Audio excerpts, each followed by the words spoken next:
Hello, hello, and hello, everybody. I don't know why that Elgato thing just popped up there for the second. Did anybody see that? Anyway.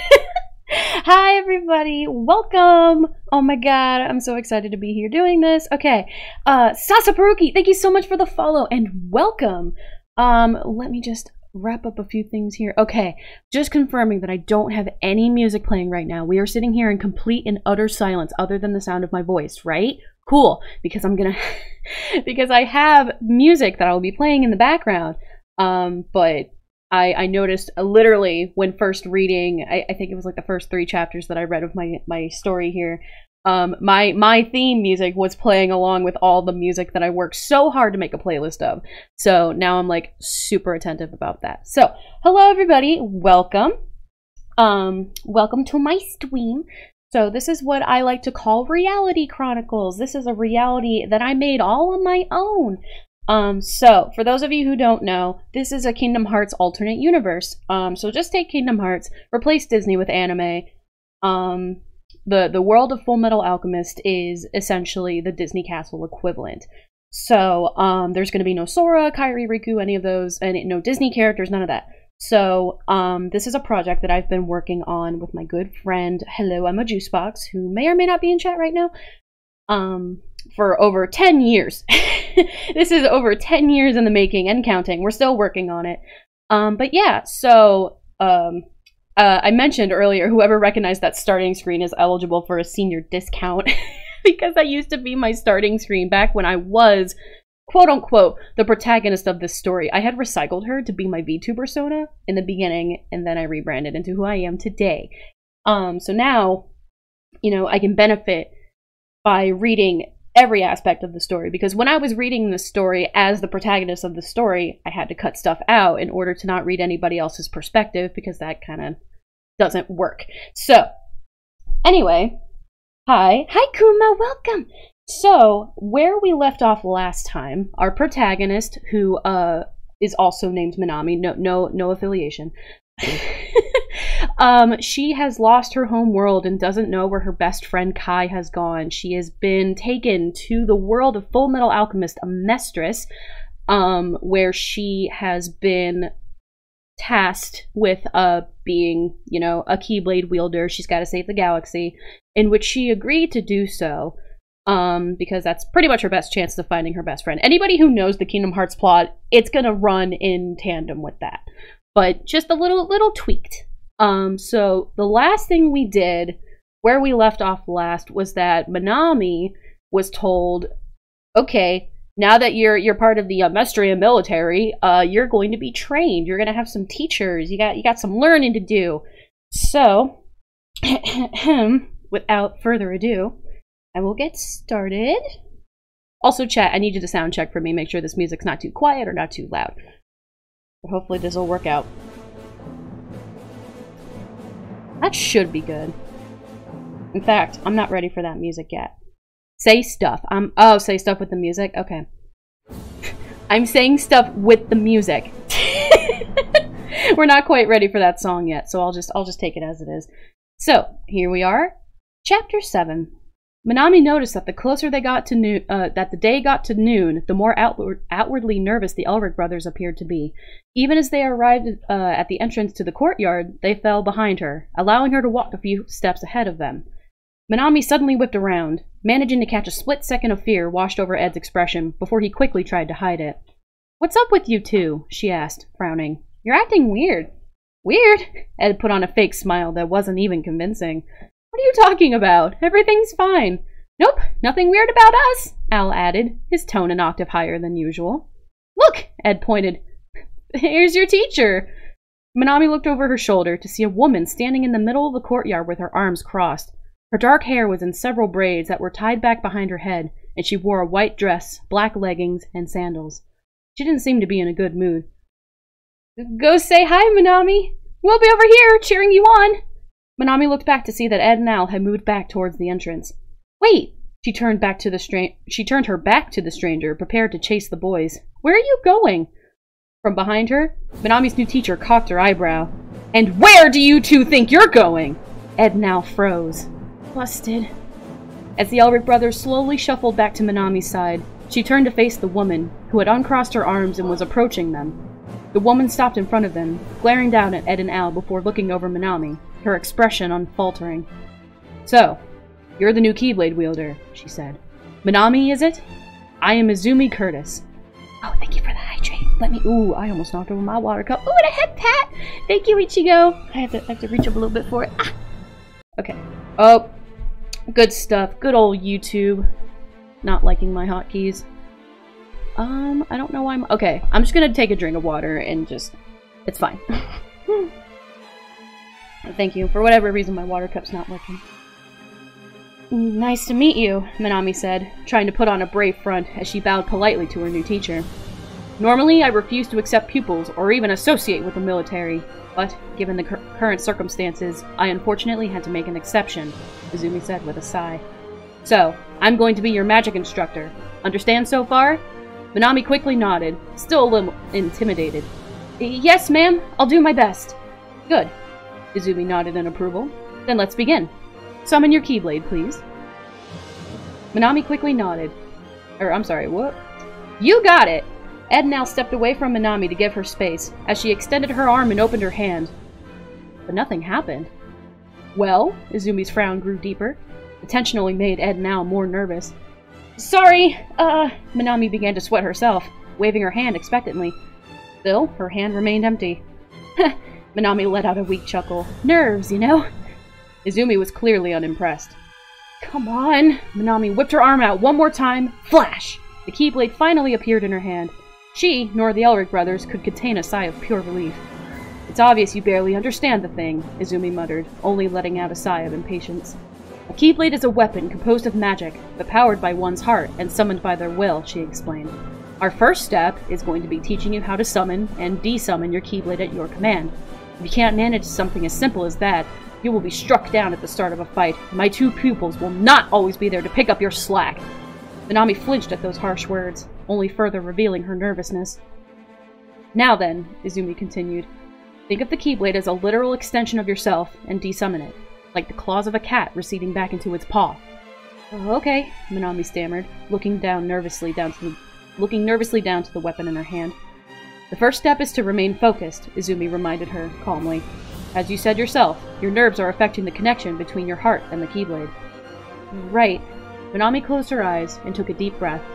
As she let the breath out of her mouth, the Keyblade disappeared from her hand with a small flash of light.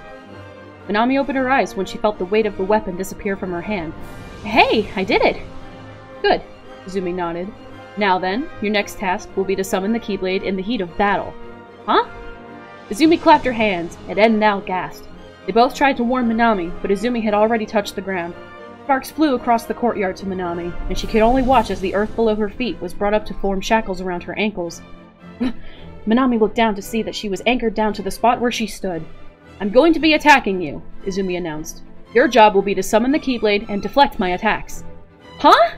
Minami looked up from her feet at Izumi with wide eyes. "Also, you are forbidden from dodging." Izumi appeared to be dead serious. "Just in case you do." The woman clapped her hands once more, and Minami squinted her eyes shut as she braced herself for something. But she instead heard Ed grunt from behind her. "Hey! Why am I being dragged into this?" Minami opened her eyes and looked behind her to see Ed bound to a post, constricted by the same earth that held her own feet down. But Ed's hands were also bound behind his back. "If you dodge, the attacks will go past you and hit Edward," Izumi said. "If you wish to ensure that both of you won't get hurt, you'll have no choice but to deflect the attacks. Are we clear?" "This woman is crazy!" Minami barely had time to have the thought, as Izumi clapped her hands once more, touching the ground to summon rocks to launch at Minami. But yet, as the rock approached Minami, she realized that it was also on fire. Minami gave in to her instinct and hunched down, allowing the small fireball to shoot past her and hit Ed on the leg. Ow! Of course, the fireball had hit the leg that wasn't made out of automail. It wasn't anything serious, but that didn't mean that it didn't hurt. "I'm sorry!" Minami made the mistake of looking back to Ed as she apologized. "It's instinct to— Ow!" She looked back to hold where she was pelted on the shoulder. "Pay attention!" Izumi barked. "Okay, okay!" Minami grunted in frustration, and then Izumi shot another fireball. She opened her hand to summon the Keyblade, but it didn't come. Whack! She took a second fireball to the thigh. "Minami!" Al cried. "Teacher, this is insane!" "Really insane!" Ed struggled in his bind. Izumi ignored the both of them and summoned another fireball to shoot. Minami closed her eyes and tried to concentrate on the thought of holding the Keyblade. But nothing came, and she felt herself giving up as she heard the fireball come closer, lowering her head in defeat. Whack! This fireball hit Minami on the side of the head, and she groaned as she went to rub at it. Izumi's eyes narrowed at the sight of her. I won't stop just because you gave up. With that, she clapped her hands once more, throwing 3 small fireballs this time. Minami's eyes widened at the sight, but she gritted her teeth. It was now or never. The first 2 fireballs hit her, but she suddenly felt a surge of energy course through her. The Keyblade appeared in her hand, and she gripped it firmly in both hands as she smacked the 3rd fireball away. Ha! I did it! Minami panted, already having broken a sweat. Don't celebrate just yet, Izumi shook her head. You're going to have to keep going until you can do it at least 10 times in a row without missing. Minami's smile immediately disappeared. What? Ed cried. But there's no way she can keep up, Al argued. Do you really think I'm using my full power? Izumi asked. Not only is this the weakest fire spell I know, but I've modified it to make it certain that it doesn't burn her alive. I can't teach her any magic if she has no endurance or stamina. She once again clapped her hands. The best way to build up endurance is stamina, is to be pushed past your limits. Otherwise, you gain nothing. Minami felt the sting of that last sentence, and swallowed thickly at the thought of all this being for nothing. Now, keep at it, Minami! Minami looked up in horror as Izumi threw not 1, not 3, but 5 fireballs at once. She raised her Keyblade and managed to hit the first fireball, but was hit by the 2nd and 3rd, the 4th hitting Ed, and the 5th hitting Minami once again. That's a reset! Izumi yelled. 10 times in a row without missing! Go! Come on! Minami gritted her teeth, frustrated. She slashed 1, 2, 3 fireballs away, and got excited. So much so that she missed the next 2 and took both hits. Ow!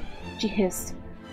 Has this girl seriously never fought before? Izumi thought to herself, summoning 5 more fireballs. Why did the Keyblade choose someone so inexperienced? Just as that thought crossed Izumi's mind, Minami suddenly managed to deflect all 5 of the fireballs that she had just thrown. Izumi threw another 5, and Minami managed to hit 2 of them, but missed the last 3. But Izumi noticed that Minami was now moving to be in the way of any fireballs that she failed to hit, so that Ed no longer took damage. The corner of Izumi's mouth curled upwards. She does show perseverance. Eventually, after multiple tries, Minami managed to smack the 10 consecutive fireballs away. She hit the last one with a loud yell. Hey-ya! She hunched over, her legs wobbly as she panted heavily. That's 10. Good. That'll do for now. Izumi clapped her hands and touched the ground, retracting the earth that had bound Minami and Ed throughout this exercise. Minami's wobbly legs gave out, and she fell to her knees, still trying to catch her breath. You alright? Ed asked as he and Al approached her. Yeah. Minami didn't have the energy to raise her head, but she lifted her hand to give them a weak thumbs up. They make it look so easy to wield a sword in video games, she thought. Minami managed to master that pretty quickly, didn't she, teacher? Al looked up to Izumi. Not really. Their teacher shook her head and crossed her arms. We spent so much time on this that I didn't even have time to teach her any basics of spells. Minami didn't have the energy to say anything, but she gritted her teeth and glared at the ground. Izumi sighed. But we were able to pass. Take that victory for today. Just know that this was merely the first step to using magic, as well as your Keyblade. Tomorrow, I will teach you the basics of spells and spell casting. With that, Izumi clapped her hands once more. Minami looked up, worried that she was attacking again, but instead saw that she was making a green bubble appear in her hands. Minami flinched as the bubble left Izumi's hands and touched her, but she immediately felt a rush of relief. All the burns on her skin disappeared, and she had energy again. Whoa! Minami looked over herself, confirming that all the signs of battle were, in fact, gone. She was healed. Your next teacher will not be as merciful as I'm being, Izumi warned her. You'll need your strength for what's ahead. Teacher? Ed asked. Aren't you going to heal me too? I seem to recall that I taught you healing spells, Edward. Izumi crossed her arms. Right! How silly of me to forget. Ed laughed nervously and clapped his hands. Minami watched in amazement as the green bubble formed in Ed's hands. The bubble touched his torso, making his body glow for a moment, but then all the burns and scrapes he had disappeared as well.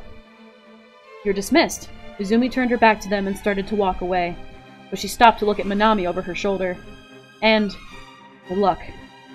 Minami and the Elric brothers watched Izumi walk away for a moment, before the Keyblade wielder slowly pushed herself to stand with a grunt. "You okay, Minami?" Al asked her. "Yeah, I guess so," she mumbled, frowning down at her feet. "I need good luck for the next teacher," she thought. What was this considered? A picnic? "Hi, Juicebox!" "She's coming." Minami snapped back to reality when she heard Ed speak, and looked up to see someone walking out to the courtyard, passing Izumi. "Were you expecting Keyblade Minami? I assume this is Booster." Keyblade Minami doesn't read the stories anymore because then she can't read all the perspectives. It got too confusing. Look, this is the universe I created. I'm the one who's reading the story here. This is how it works. Where did I leave off? Oh, just her presence alone brought a chill to everyone, especially Alphonse. Another woman, but with long blonde hair. She wore the same blue soldier's uniform that Roy Mustang wore, and she sported a sheathed saber on her side, along with an even deeper frown that Izumi had. I'm reading, yeah! Minami swallowed thickly when the woman stopped in front of her, and she raised a hand to give a weak wave. "Hello?" The woman just glared down at her, saying nothing. Minami dropped her hand back to her side, shrinking in intimidation. Okay. The way this woman was looking down at her, she looked disappointed, as if she was expecting more, seeing that a mere child was chosen to wield the Keyblade. Minami felt like this woman could just breathe, and it would knock her down. Izumi was right. She was going to need luck. "Listen here," the woman finally spoke, in such a harsh tone that it made Minami flinch. "I am Major General Olivier Mira Armstrong. I am here to personally train you in the art of weapons combat. Minami Mitsuko." Minami's eyes widened in surprise. She knew her last name? "Considering that the Keyblade likely chose you during a moment of chance, I'm going to assume that you've had no prior training," Olivier continued. "Just know that I will not coddle you. I'm going to train you the Briggs way. Are we clear?" "Yes, ma'am. I'll do my best," Minami squeaked. Al shivered, having flashbacks of his own intense training with Olivier Mira Armstrong. While he and Ed had both trained with both teachers, Al was trained exclusively by Olivier to accelerate his progress in armed combat. Before Minami could say anything more, Olivier suddenly unsheathed her sword and pointed it at Minami, the tip of an inch away from her nose at most. "Gah!" Minami jumped back. "Your best won't be good enough," Olivier snarled. "On this journey, you'll have to be the best!" Minami was already sweating. She held her hand out and, thankfully, the Keyblade appeared in her hand without a problem. That music's not too loud, right? That music sounds way too loud to me. There we go. Okay. That was the only thing she had to show for her training so far.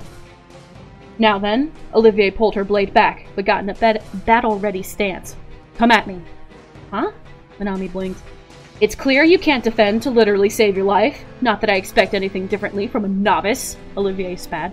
"So let's see how well your offensive ability is." Minami scowled, readying herself to charge. "Yeah!" Minami lunged forward, slashing the Keyblade, but Olivier dodged easily. "Yubbers! Hi! How are you?" I'm gonna take a sip of water real quick. "Huh?" She turned to catch a glimpse of Olivier attacking, and she held up the Keyblade in front of her, managing to block the blow. Still, Olivier stomped down on Minami's foot, making her yelp out in pain. "Ow!" Minami left herself wide open. Olivier slashed across her torso with the blunt side of her sword and knocked her down with a loud thud. Minami groaned. "Get up!" Olivier demanded, pointing her sword at Minami once more. "At this rate, you're far too inexperienced to be sent out on this mission. You'll only be dead weight to your comrades, endangering them as well." That was the second time, another reminder that she was still so weak, and probably more of a liability than an asset. The thought of her being the reason that Ed and Al got hurt, maybe killed, because she was too weak to hold her own, made her grit her teeth and push herself to stand once more. She charged again, and Olivier merely dodged each and every attack that she threw at her. Minami only got more and more frustrated, and Olivier used that to her advantage. In one fell swoop, Olivier lunged and knocked the Keyblade out of Minami's hand, sending it flying behind her. Minami turned away from Olivier as she watched the Keyblade fall to the ground, and Olivier slammed the hilt of the sword into her side. Gah! Minami's eyes bulged, and she fell to her knees, holding her side as she wrote out the immense pain. "I don't consider myself merciful, but if I wanted, you would have been skewered by my blade already," Olivier hissed. No one else you fight is going to hesitate to deal the killing blow. Minami felt tears rise to the corner of her eyes, gritting her teeth as she was still immobilized from the pain. Now get up! Olivier yelled. I know you can take a lot more than that, and if you can't, then you're wasting mine and everyone else's time! Minami found that she had no will to get up. Al couldn't bear to watch anymore. He stepped forward to pick up her keyblade, but you will not interfere, Alphonse Elric, Olivier snarled. But, Master, she's unarmed, Al pleaded. She can't defend herself! Master? So, she had trained Ed and Al too. Izumi was also probably a teacher of theirs. Minami now understood why they were so afraid. She should have the ability to call the Keyblade back to her, Olivier said. She needs to learn to do so. Do not interfere, or else! Al lowered his head, stepping away from the Keyblade. Yes, Master. Minami, still panting heavily, looked up to see the Keyblade on the ground and across the courtyard. Olivier walked around and stood in front of her, in the way of the Keyblade. Minami lifted a shaky hand to reach out for it, but nothing happened. Concentrate! Call to it! Olivier demanded. Olivier panting heavily. Booster, stop it! He's 14! Canonically 14! We can't do this! Kuma, not you too! Stop! No! Oh, I'm trying! Minami yelled back, frustrated. Not hard enough! Olivier struck Minami with her sword once more, sending her flying back. Booster, I'm gonna ban you! As Minami landed on her back, her necklace had flown off from around her neck and landed a few feet away. Olivier eyed the star-shaped necklace for a moment, before walking up to it and crouching down to pick it up. Minami looked up to see her necklace in Olivier's hand, reaching to her chest to feel for it and confirm that it was no longer there. Hey! She got up to her knees. Give that back! You mean this? Olivier held up the necklace on display. If you didn't want it to be destroyed, you shouldn't be wearing such a useless trinket to battle in the first place.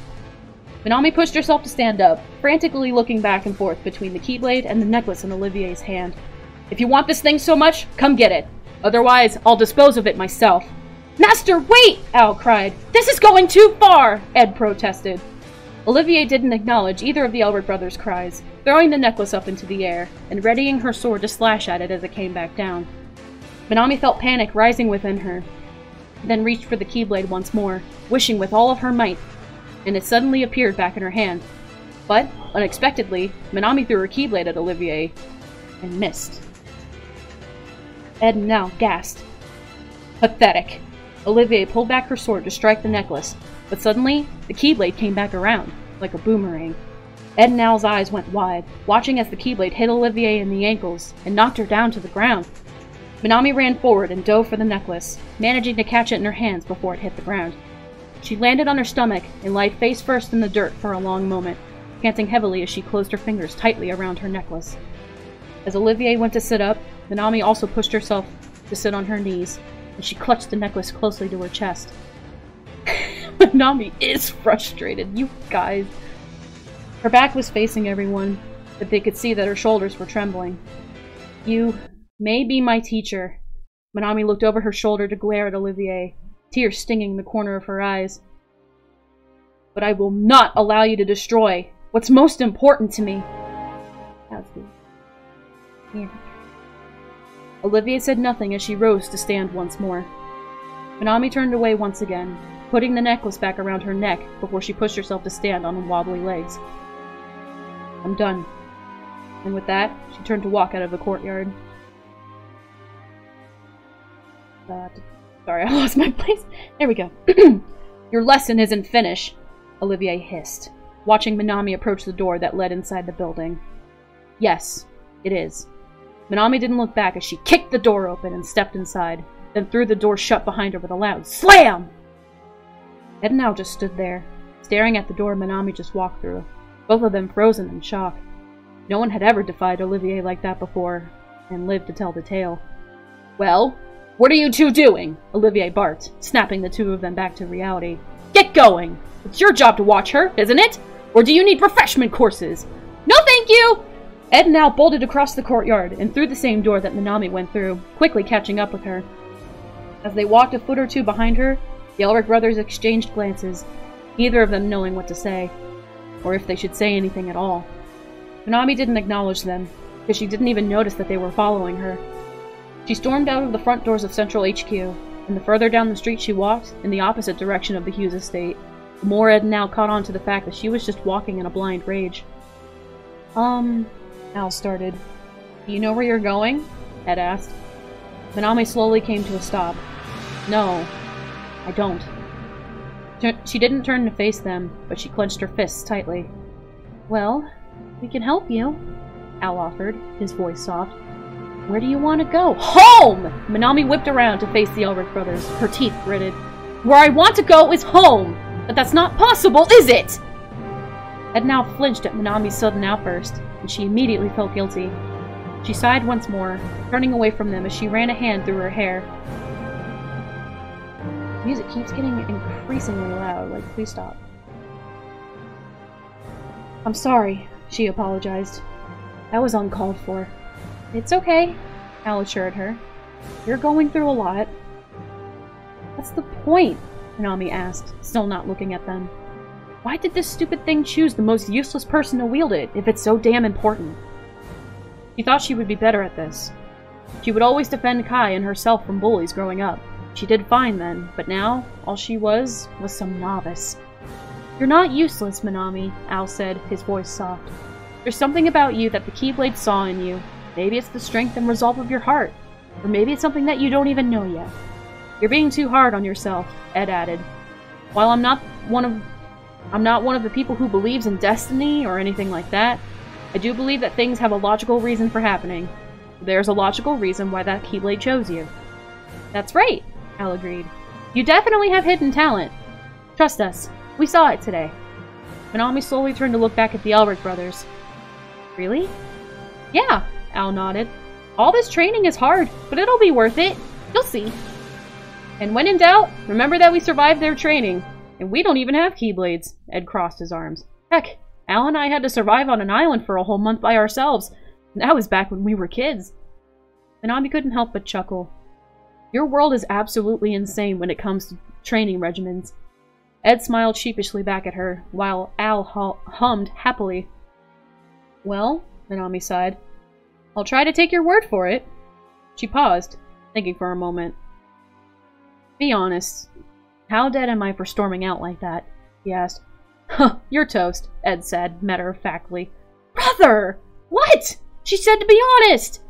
Al was about to scold his brother, but was stopped at the abrupt sound of Minami beginning to laugh. The Elric brothers looked back at Minami, seeing her holding her sides and laughing. Once her laughter had died down, she smiled at them. Thanks, guys. Ed and Al didn't really get it, but hey, she laughed. That had to account for something. And that was chapter 7! I'm gonna take a drink of water before I move on to the next chapter. Okay. Ba-ba-bum. Okay, here we go. Alright, so for anyone who... I don't know if anybody here witnessed the old VTuber Minami, the Keyblade wielder Minami, reading the story for the first time, but this was the first chapter where I had to cut content out because it involved somebody else's perspective. Ooh, I wonder who. So, the reason why this is all happening is because of this chapter. So, without further ado, Minami trained for the following week with Azumi and Olivier. It was tough, but she was able to adapt and keep getting up. While she was still nowhere near the level of magic as Edward, nor the level of combat prowess as Alphonse, she was, at the very least, beginning to earn her right to be called a Keyblade wielder.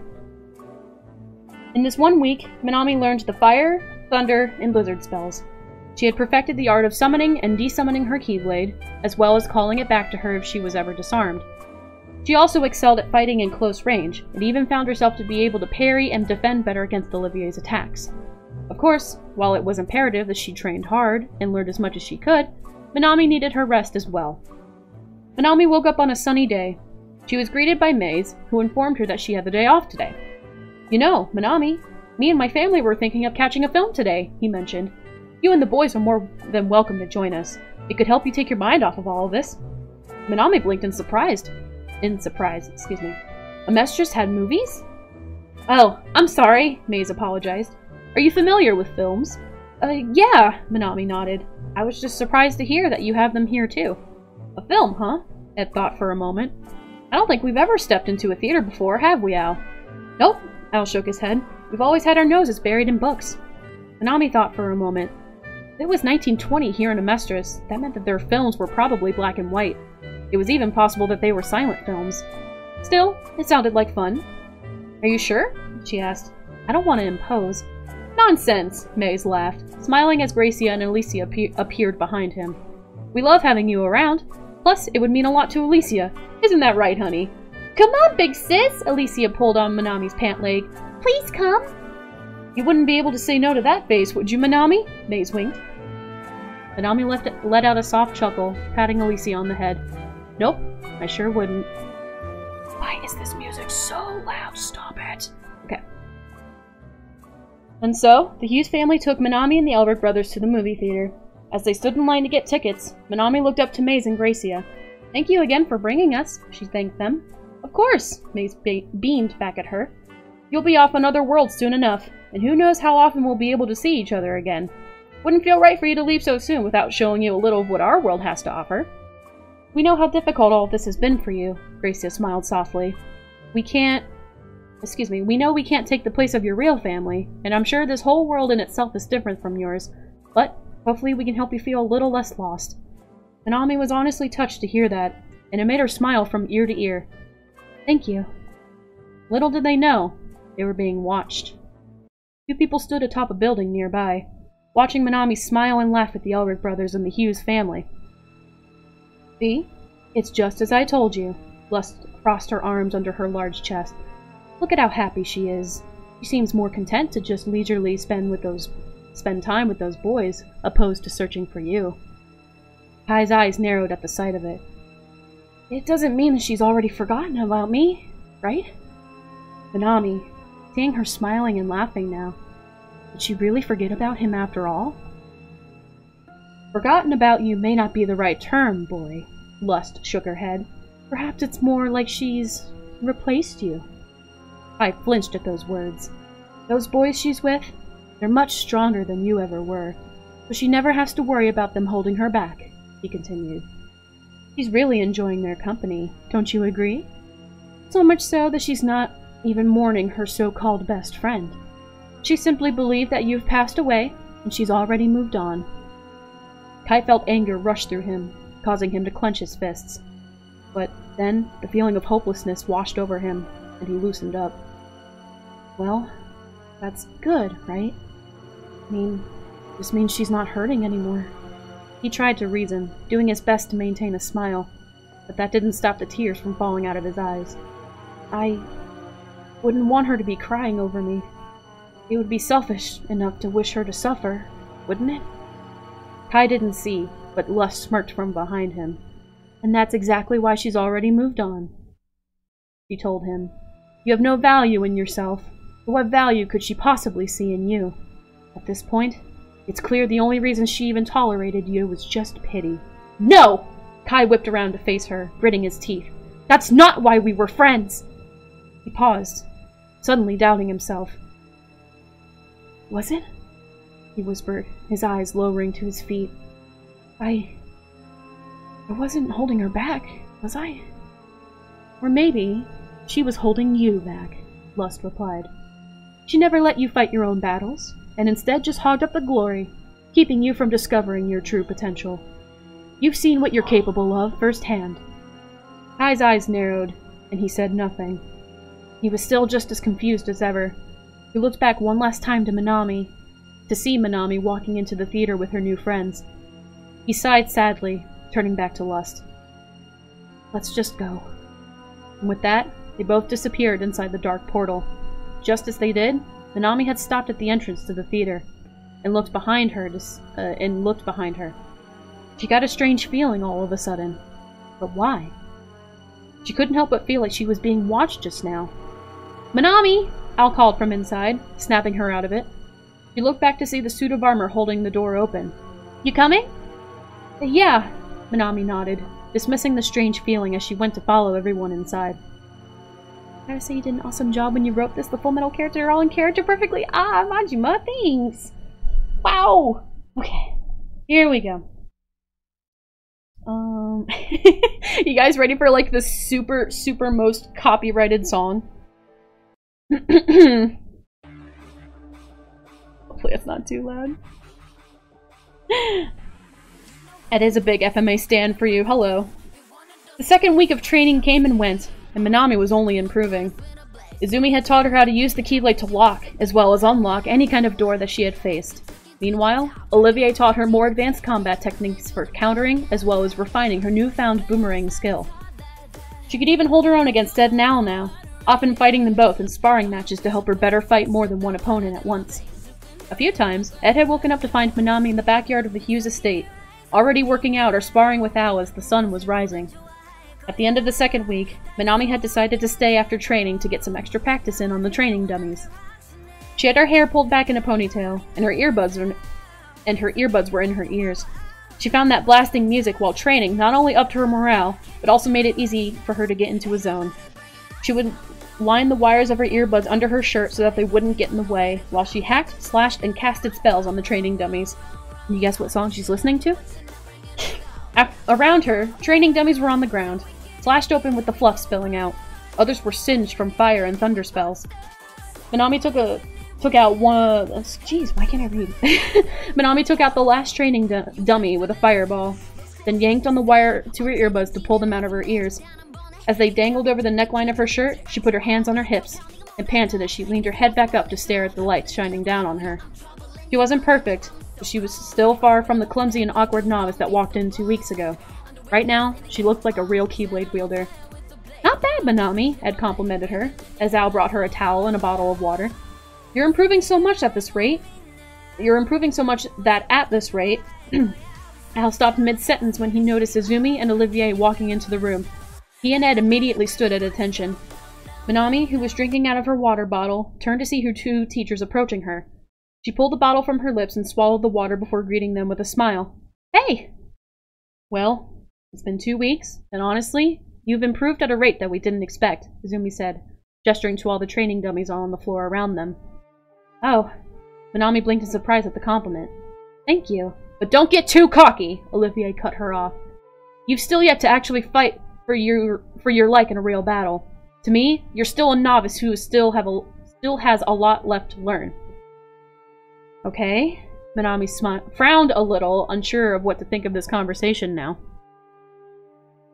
Turn off this just a smidge. There we go. That said, at this point, the best possible way you can continue to unlock the power of the Keyblade is through battle, Izumi explained. A Keyblade's true power surfaces as the strength of one's heart grows stronger, which is something that you can only get from traveling to other worlds. And now, the music is suddenly blaring. Okay. Minami raised a brow. Meaning, Izumi paused. You're ready. Minami's eyes went wide with surprise. Really? Izumi and Olivier nodded simultaneously. You mean it? Minami asked. Like, you're not pulling my chain here. We're serious, Olivier responded, annoyance in her tone. Minami stared at them, still in disbelief for a moment. But then she finally smiled from ear to ear, and threw her arms up in the air. Yes! All right, Ed cheered. You did it, Minami! Al cheered as well. The Elric brothers pulled in Minami in one big hug as they continued to cheer and celebrate. Izumi crossed her arms as a small smile formed on her lips, while Olivier rolled her eyes and looked away. Though, deep down, she was impressed at how far the Keyblade wielder had progressed in such a short amount of time. After a few more moments of celebrating, Minami pulled away from her group hug, with Ed and Al to bow politely to her teachers. Thank you for all that you taught me. She lifted her head to smile sheepishly. And, thanks for putting up with me, too. Olivier nodded firmly. Like I said, you still have a lot to learn, but from here on out, what you learn will be beyond our world. And you won't be alone, Izumi said, smiling to Ed and Al. Perhaps these two will learn a thing or two themselves while journeying with you. Ed and Al could see in Izumi's expression. He was saying, I truly hope you find a way to restore your bodies out there. A few days later, a special ceremony was held at Central Headquarters, where Minami would be officially declared the Keyblade wielder of the Amestrian military. Minami was sporting a brand new outfit that she was to wear on her journey. Here we go. It wasn't a traditional military uniform, much to Minami's relief, but it definitely was an outfit that would protect her more than normal civilian clothes would. You guys recognize this outfit? At this ceremony, Minami would be knighted by Fuhrer King Bradley himself, and she was to give a speech afterward. Tons of soldiers and civilians alike were crowded in front of the building to witness this historical ceremony, and thousands more were listening to the radio broadcast. Fuhrer King Bradley stood at a podium beside Minami, while Ed, Al, Izumi, Olivier, Roy, and other soldiers were lined up behind them. Today is a historical event for our world, the day we welcome a Keyblade wielder into our military, to aid us in our battle against the Heartless, Bradley announced. This will not only mean that our world will be safe from being consumed by their darkness, but that we can fight to ensure that other worlds will also be protected. So many words hurts my eyes. That's okay. You don't have... Just look at me. Look at me in the bottom left corner. I'm here. Bradley turned to Minami, who knelt down on one knee. May you guide us, in other worlds, to the light of our time in need, and bring all of our hearts together. He drew his sword from his sheath, and tapped Minami on both shoulders with his blade. Now rise, Keyblade wielder, and prove your power! As Minami stood to rose to stand up, she looked up and saw something appear in the sky. A keyhole. It was massive, taking up most of the sky. It appeared to be wrapped in chains, some of which were broken and dangling. Behind the chains, she could see the darkness swirling inside the keyhole, the chains barely containing it, as well as the dark monsters that were surely inside. Minami remembered Ed now telling her about the keyhole of their world. They had been using magic and alchemy to keep it sealed, but it was always a temporary fix, and Heartless were sometimes able to still slip through. It made sense. The keyhole looked like it could burst at any moment. It's time, Bradley said. Show everyone in Amestris that they have nothing to fear. Relax, Minami. You got this, Al whispered from behind her. After training with our teachers, this should be a breeze, Ed also whispered. Minami gave a small nod.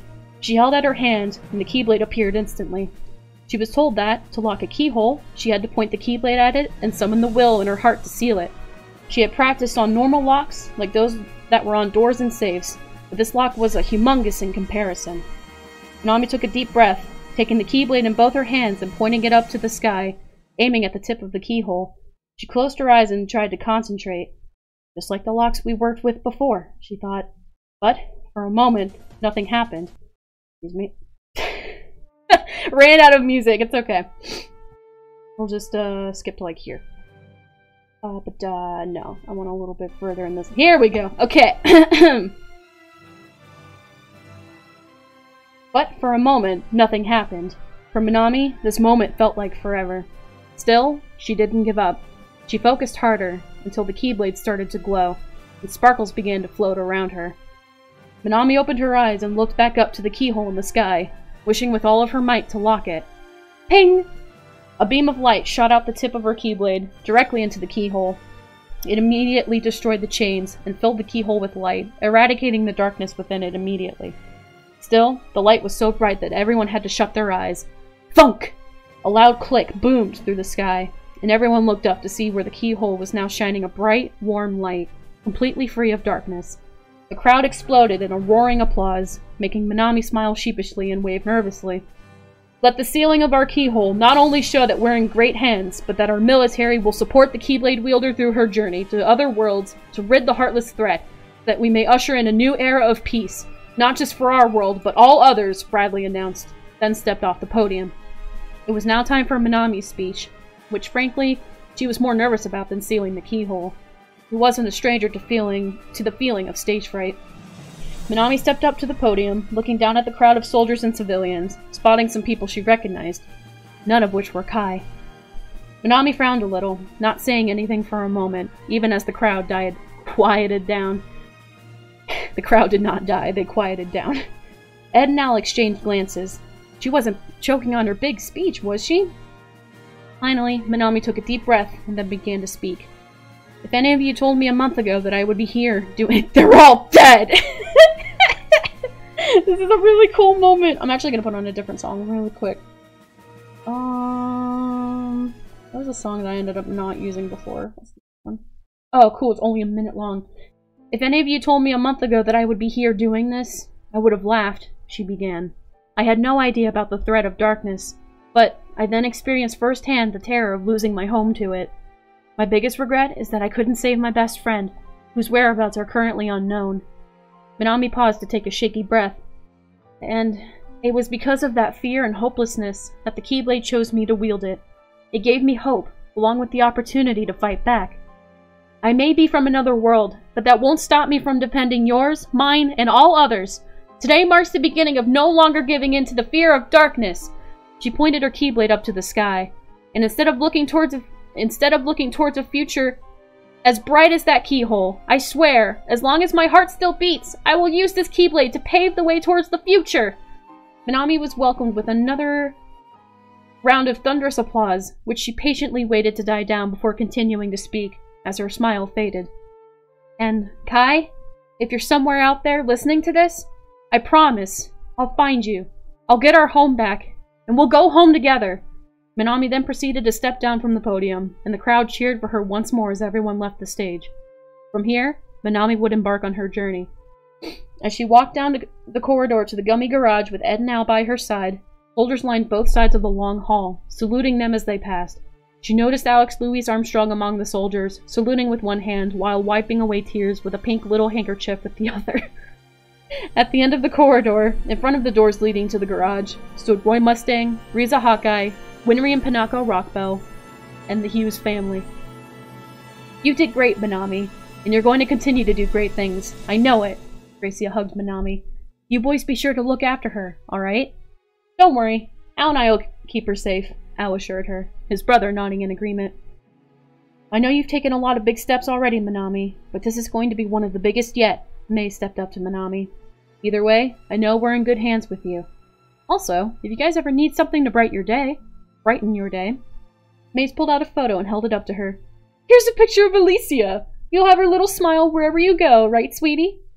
Minami looked down to see the real Alicia, not smiling like she was in the picture, but looking down to her feet sadly. She probably didn't understand why Minami was leaving. Minami knelt down in front of the girl, who slowly looked up at her with teary eyes. Mommy and Daddy said you gotta go. Will you come back and visit us? Minami smiled sadly, Alicia's sad face tugging at her heartstrings. Of course, he nodded. We'll be back and playing again before you know it. Alicia didn't say anything, but jumped forward to hug Minami as tight as her little arms could. Minami returned the hug, but eventually had to pull away, and Gracia went to pick up and hold her daughter. You're welcome back any time, Gracia said softly. Thank you, Minami nodded. She looked to Maze and opened her mouth to say something, but... 1 minute! Winry interjected. Edward, you remember that you have to teach Minami how to operate the ship, right? In case of emergencies, when you and Al are incapacitated, or she's alone for whatever reason. She needs to know how to fly the thing. Minami couldn't help but feel a little nervous at the possible scenarios Winry had just listed. Well, yeah, of course I was going to teach her, Ed rolled his eyes. I'd be dumb not to. I also did an inspection of the gummy ship, and I noticed that you forgot this. Winry slapped a small book in Ed's hand. Minami briefly saw the word manual on the book, so she assumed it was for the gummy ship. How do you expect to teach her without the manual, huh? Winry asked. Winry, I've read this manual tons of times already, Ed groaned. I don't need it. That doesn't mean that Minami doesn't, Winry sighed heavily. Just keep the book on the ship, for crying out loud. Minami smiled a little to Winry. It was obvious that she was already worried about Ed and Al, and they hadn't even left yet. Don't mind my granddaughter, Minami, Panako chuckled. She just wants you and the boys to be as safe and prepared as possible. She does tend to worry when Ed and Al travel off-world, but do give that book a look-see when you get the chance. Right, Minami nodded to her. I will.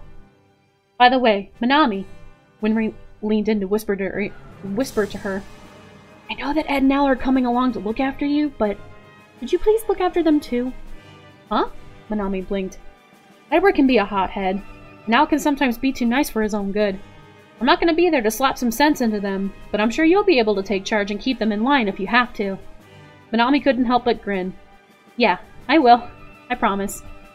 She was first to open her arms and hug Winry. The blonde mechanic returned the hug.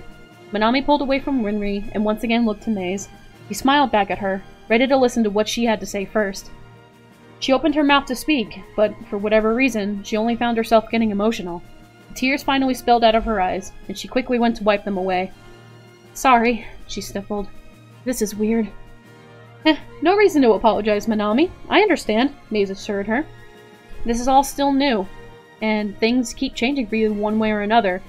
Whether it's learning something new about yourself, or learning about the things beyond yourself, it's happening fast, and it's overwhelming.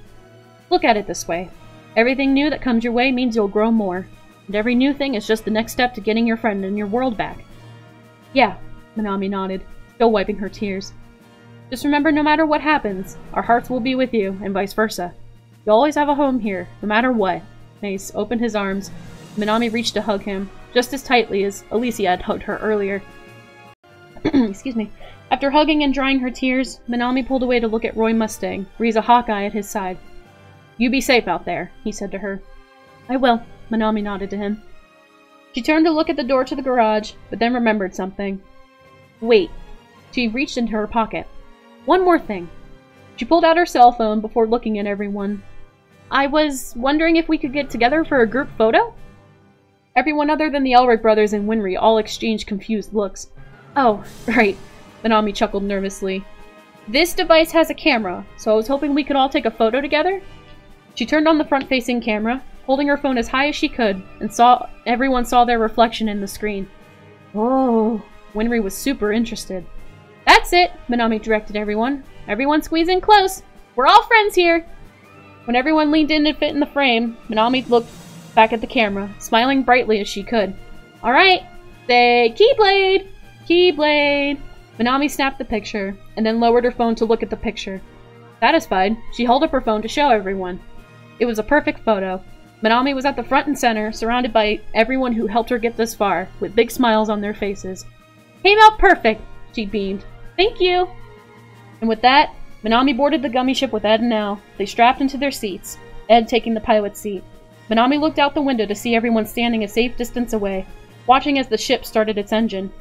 Roy Mustang, Riza Hawkeye, Mace Hughes, and the other soldiers of the Amestrian military gave one final salute as the gummy ship began to rise in the air. Soon enough, they disappeared as the ship was hovering over central headquarters. Alright, prepare for blast-off, Ed announced, taking the controls. Manami's hands gripped the arms of her seat, and boom! The gummy ship launched into space, leaving behind Amestris, and everyone in it. And as the gummy ship flies into space, we are finally welcomed with the title screen, Kingdom Hearts! Perfect timing on that music! Wow. Okay, I need a minute. I need some water. And everyone clapped. Hi, honey. Hi, Majima. How are you? Wait. Ugh. It's extended. Whatever. They're in space. I need water.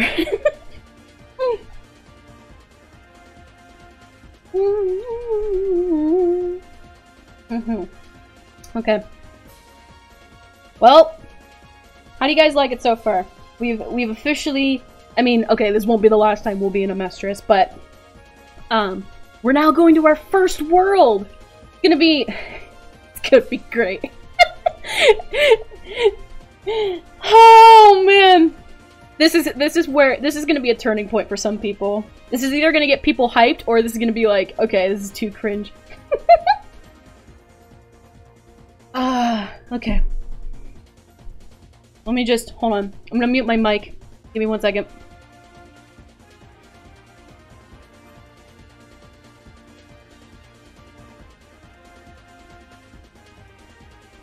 Okay. Sorry, I had to gargle my water. I don't want to do that with my microphone on. Okay. Here we go. Chapter 9. That's 2 times I read through the manual. Manami set the gummy ship manual on the floor next to her seat, and then looked out the window, her eyelids drooping with boredom. Blasting off was exciting, but once they got to the empty space, there wasn't much to do, and they traveled through the viewless area for more than 3 hours now. The control panel beeped, and Ed looked down to the radar. Looks like we found a world, he announced. Really?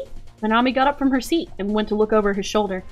Just as she looked, a small flat screen beside the radar flashed on, revealing Roy Mustang. Right on cue, Ed muttered under his breath, ignoring the screen and looking ahead where he was driving. Greetings, Manami, Alphonse, and Full Metal. This is Colonel Roy Mustang from Central Command.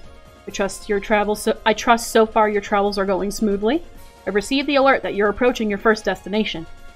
Minami lifted her head to look out. Indeed, there was a planet up ahead. It was far away, but they were fast approaching it. Yep, Ed pushed some buttons and flipped a few switches on the control panel. We're locked in to begin landing shortly. Got any intel, Colonel? Al asked. Minami looked up to Al, raising an eyebrow. Intel? Would you know anything about a world we just got to? Actually, the worlds you're visiting are already charted and documented, Roy explained. In the past, we've sent small squads of soldiers to set up some gummy satellites to do some recon. My words are so like blah tonight. Oh, I see, Minami nodded in understanding. I guess that makes sense. Surely you didn't think we'd just shove you off to these worlds without making sure what you're in for, did you? Roy chuckled. I wouldn't put it past you, Ed muttered, rolling his eyes. Brother, are you still mad about the train thing? Among other things. Minami was going to question what the Elric brothers were talking about, when suddenly Maze Hughes appeared beside Roy in the frame. Maze! Minami smiled brightly at the sight of him. Minami! Ed! Al! Maze beamed back at her. How are the three of you getting along so far? Hope you're having a good trip. Excuse me, Hughes. Roy shot him a look, annoyance in his tone. But I was in the middle of providing the intel of the world they're about to disembark on. Can you show them pictures of your daughter later? Sheesh, Roy, who do you think I am? Some doting dad who never shuts up about his kid? Maze laughed.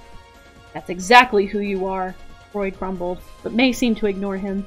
By the way, Minami, Alicia says she misses you a lot. She couldn't stop crying after you left. I couldn't help but break out into tears myself because even her sad little tears are just so precious. Roy cleared his throat loudly, and Maze flinched. Fine, fine. Maze held his hands up in defeat. Seriously, Roy, you gotta give me more credit than that. Who do you think helped you get that intel to begin with? I think I have just as much of a right to be here, you know. We ask that you stay focused, Lieutenant Colonel Hughes, Minami heard Riza's voice say, despite her being out of the frame. We can't delay Minami any further. You got me there, Maze smiled sheepishly. Still, Minami was smiling at the sight of all of them. For whatever reason, she was reminiscing about how she would talk with Kai on FaceTime, especially on nights before. Furnace! Hi! Thank you for the hype! For whatever reason, she was reminiscing about how she would talk with Kai on FaceTime, especially on nights before tests they had to take. Kai would try to tutor her and quiz her, but she would always get distracted and end up playing video games and goofing off. Minami, you listening? Huh? Minami snapped out of it. Oh yeah, sorry. You could say I spaced out. Everyone stared at Minami. You know, because we're in space? Minami smiled nervously. Maze burst out in laughter, breaking the awkward silence. I get it! Tomfoolery aside, Roy felt his eyebrow twitch. The world you're going to seems to be more primitive compared to ours. They appear to have creatures called yokai running around, or demons as others might call them. As Roy explained, the image on the screen changed to show photos of the inhabitants of the planet they were approaching. Minami recognized some of them, as if they were references to some demons and creatures from old folklore tales. Demons, huh? Ed asked. We only blasted off a few hours ago, and we're already going to hell. I'm sure they're nice demons? Al chuckled nervously. Actually, it varies, Maze said. Some live peacefully with humans, others are hostile. Speaking of humans, normally we would recommend that you try to dress appropriately to blend in with the locals, but there's something kind of odd about this world. Minami blinked as the image on the screen changed to a girl. Despite everyone around her wearing kimonos, robes, and yukatas, she was wearing a school uniform? But nobody seemed to mind? This girl doesn't look like she even belongs in this world. Either she's from another world herself, or there's something else going on, Maze explained. You guys know where we're going yet? The screen changed back to the camera looking at Roy and Maze.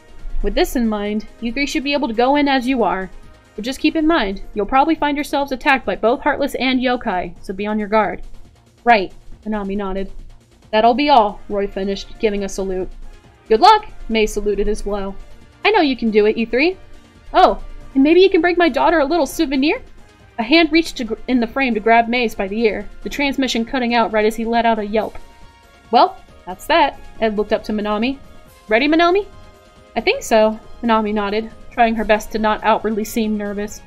Not much to really prepare, other than my nerves.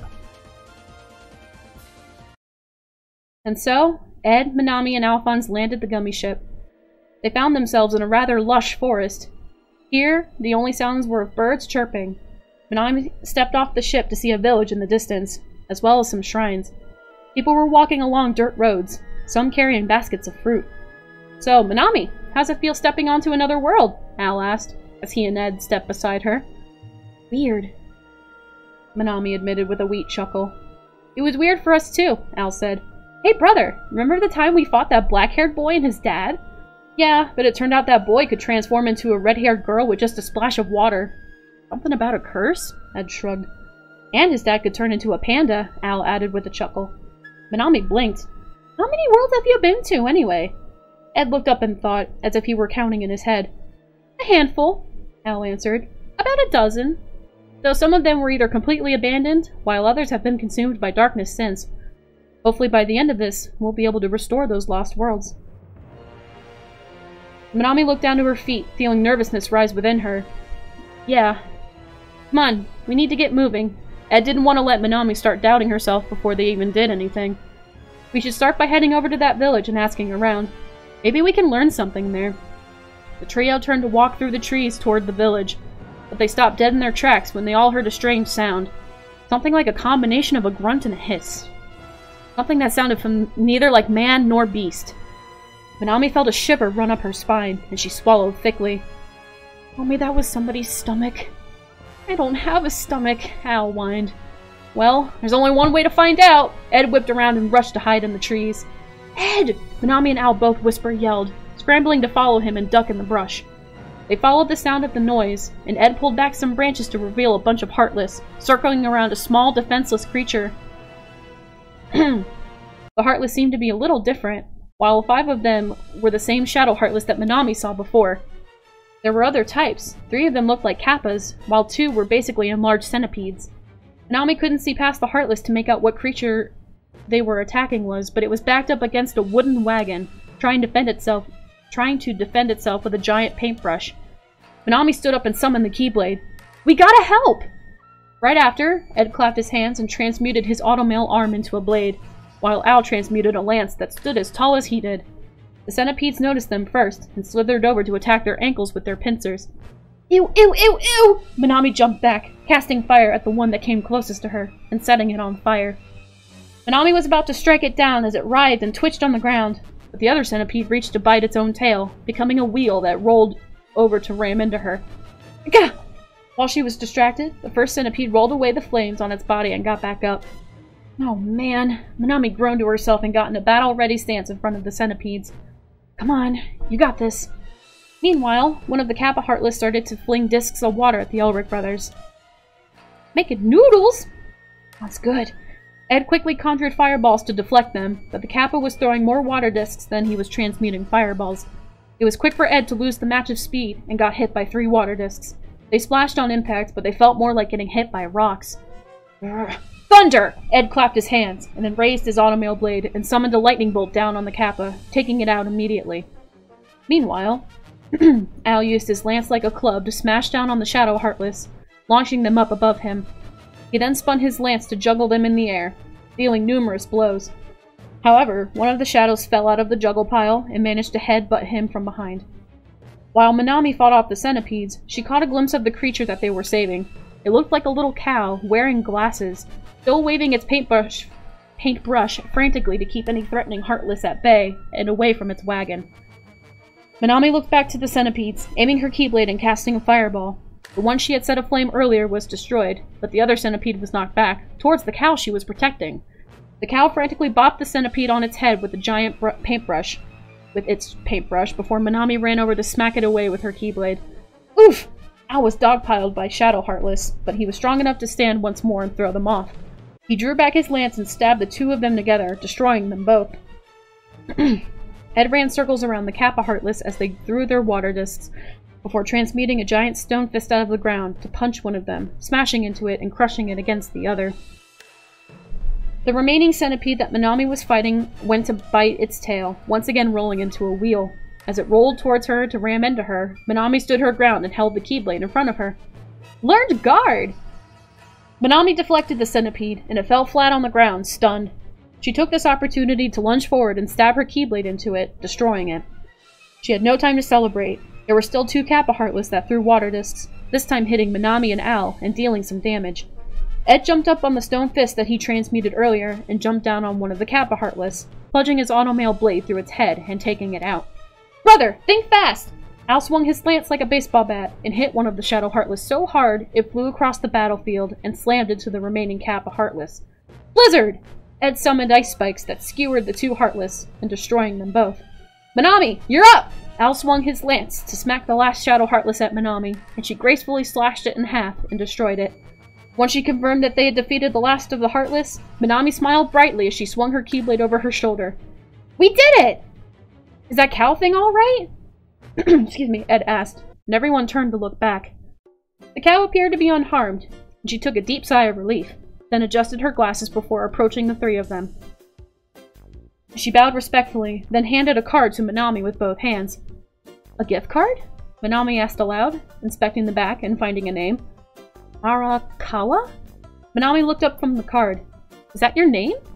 The cow nodded quickly, making her glasses fall askew again, but she quickly adjusted her glasses. "I guess she doesn't talk," Minami thought, but then offered a smile. "Well, glad we could help." Arakawa bowed once more before going to walk away with her wagon, but suddenly one of the wheels fell off, causing her to panic. Minami and Al looked at Ed expectantly. Yeah, Ed rolled his eyes, already knowing what they were thinking. "I got it." He bent down to the broken wheel and clapped his hands, transmuting the wheel against the side of the wagon, and, in a flash, it was as good as new. Arakawa breathed another sigh of relief and then bowed to Ed. To his surprise, she offered him a gift as well, until he realized that it was a bottle of milk. "Is this some kind of sick joke?" "Brother!" Al scolded him. "I mean, for me?" Ed's forced a smile. "You shouldn't have! You really shouldn't have." He was tempted to toss the bottle, but instead put it away with the rest of the group's inventory. "I guess we can use it to make stew or something," he thought to himself. Arakawa waved goodbye one last time before making her way to the village that Minami and the Elric brothers were originally heading to. Bad rewards aside, Ed looked to Minami. "How's it feel winning your first real Heartless battle? Felt good to be able to fight back, huh?" "Yeah," Minami nodded in agreement, desummoning her keyblade. "But why is milk a bad reward?" "Brother hates milk," Al told her. Minami turned her head to hide a smirk that curled on her lips. "Explains a few things." "What's that supposed to mean?" Ed asked, crossing his arms. "Oh, nothing," Minami smiled back at them, feigning innocence. "Nothing at all." She quickly changed the subject before he could retort. "Anyway, you can't really expect anything else from a cow besides milk, right?"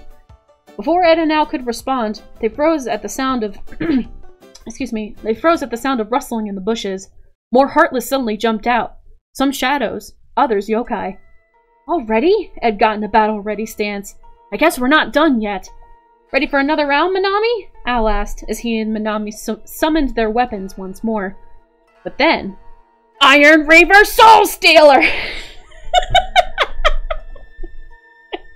Kuma, you were right. Slash! 3 powerful blades of energy mowed down most of the Heartless, also leaving deep trenches on the ground. Any Heartless that lived after that attack quickly fled, having no intention to test their luck. Minami and the Elric brothers stared at the trenches in the ground with wide eyes, flinching at the sight of hype for being correct! I'm gonna take a sip of water, actually. Yup, Mike, you got it. Okay, where did I go? Flinching at the sight of someone jumping out of the trees and landing in front of them. It was a strange, silver-haired boy, wearing a baggy red kimono. He had a sheathed sword at his hip, and what looked like dog ears on his head? Minami blinked in wonderment at the boy, who didn't even notice them at first. "I thought I smelled those creatures again," the stranger chuckled to himself. "Heh, don't see what she was all worried about. I could take them just fine." He sniffed the air, and then turned to face Minami, Ed, and Al. He stared at them for a moment, before he raised his eyebrows suspiciously. All Minami could do was stare back, her mouth hanging slightly open. She could tell that he knew that they were out of place. Al cleared his throat. "Thanks for the help?" I lost my place. There we go. Stay right there, the dog boy snarled. You smell different from any scent I've picked up before, and I don't trust it. He turned his attention to Ed. Hey you, shrimp yokai, start talking. I'm not a shrimp! Ed immediately lost it, and Al quickly grabbed to reach and hold back his brother from charging. Up-a-doo-ba-doo. Get over here and say that to my face, you dirty, flea-ridden, tick-infested stray mutt! The stranger growled lowly, revealing fangs as his eyebrow twitched. You nasty little... I'm not playing around! This guy seemed to be just as easy to set off as Ed was, which was really not a good thing. Before Al or Minami could say anything to try to de-escalate the situation, the boy reached for his sword and went to unsheath it. Though, as he pulled it out, the blade turned into a way bigger blade than its sheath. The sword itself looked like a fang. Whoa! Minami and Al cried. Now you're going to tell me what the hell you're doing here, or else! The stranger pointed his giant sword at them. Please wait, Al pleaded, still holding on to Ed. We don't wish to fight, really. Ed, say you're sorry. Minami looked at Ed, eyes wide with fear. Him first! Ed barked, still too angry to reason with. Now's not the time, brother! Sit, boy! Minami heard a different voice, but before she could look, the boy in front of them suddenly face-planted into the ground with a loud thud. What is going on? Minami shrieked, flinching as someone emerged from the trees. Inuyasha! Were you seriously about to pick a fight? They haven't even done anything worth attacking them over! You're such a jerk! Minami looked up to see her. The same girl in the school uniform as Roy showed her in the transmission earlier. That's... Stay back, Kagome! The boy snarled, pushing himself up to sit on his hands and knees. These guys could be bad news. Those weird black creatures start appearing and attacking people everywhere, and then suddenly these guys show up? They have to know something! And your idea was to pick a fight with them instead of just asking questions? The girl yelled at him, putting her hands on her hips. How are you supposed to learn anything that way? I could always beat the answers out of them, the boy spat, standing upright. Besides, he started it. Like hell I did, Ed snapped. The girl chuckled nervously, stepping in between her friend and the trio. Sorry about that. I swear, he meant no harm, really. She then looked over to Minami and the Elric brothers, particularly drawn to Minami, as well as her attire. Huh. Did you come from the future, too? Huh? Minami blinked. The future? No, we came from another Before Minami could finish, Al rushed over and covered her mouth, even faking a sneeze. But bless you, Minami! He chuckled nervously, but then leaned down to whisper to her. You can't tell them that we're from another world. Why not? Minami whispered back. Wouldn't being honest make it easier to tell them what we came here to do? What she was going to say was that we're, travelers from a faraway land, Ed spoke up over their whispering. The dog boy crossed his arms, frowning in disapproval. They're suspicious. Listen, I think we just got off on the wrong foot. Care to introduce us, Minami? Al squeaked. Okay, Minami nodded. Everybody, weapons down! She was the first to lower her keyblade, Al letting Ed go before they both lowered their weapons. Okay, so, hi, Minami awkwardly waved with her free hand. My name is Minami. She then gestured to the suit of armor standing behind her. This is Al, and the short, tempered one is Ed. Minami finished, shooting Ed a glare. Ed crossed his arms and turned his head.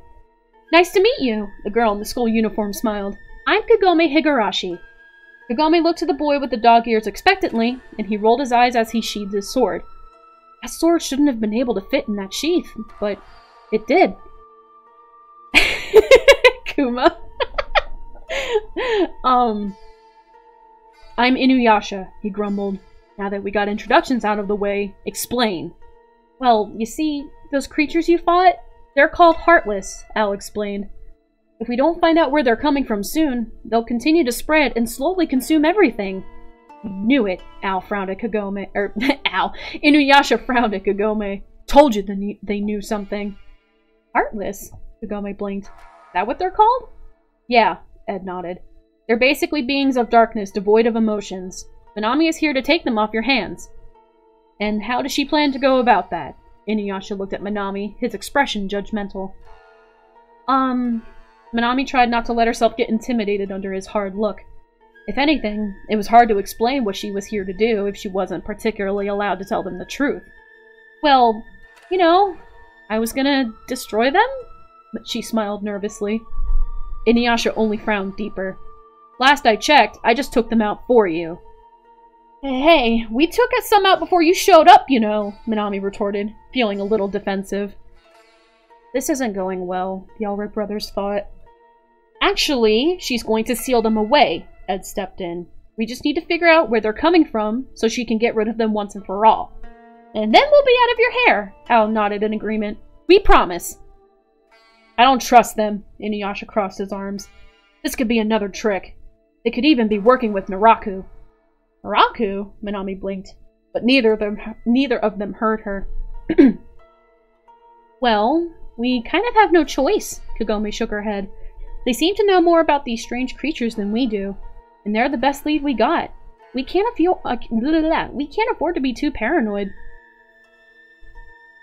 We can't afford to be too trusting either, Inuyasha sighed, but it seemed like Kagome wasn't going to let this go. If you guys are really who you say you are, then I guess you wouldn't care if we tagged along. That way I can keep an eye on you. Huh? Minami and Ed's eyes widened. No, this could be a good thing, Al whispered to them. He probably knows this world like the back of his hand. Right. Well, I think that's a good idea, Kagome announced.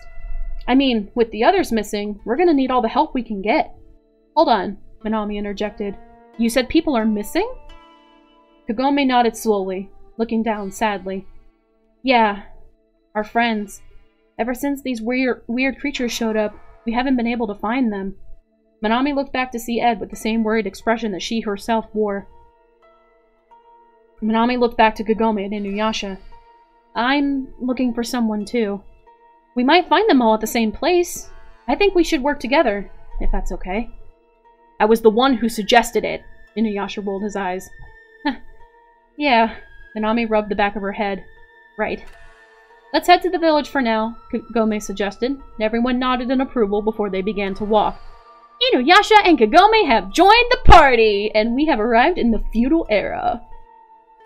Yes, Booster. We are in the feudal era, baby. Are you still invested? Okay, I think this is going to be the last chapter of the night. This activates the orb. What orb? Oh, wait, the orb? Like the D&D orb? God! We had a time last night. Anyway.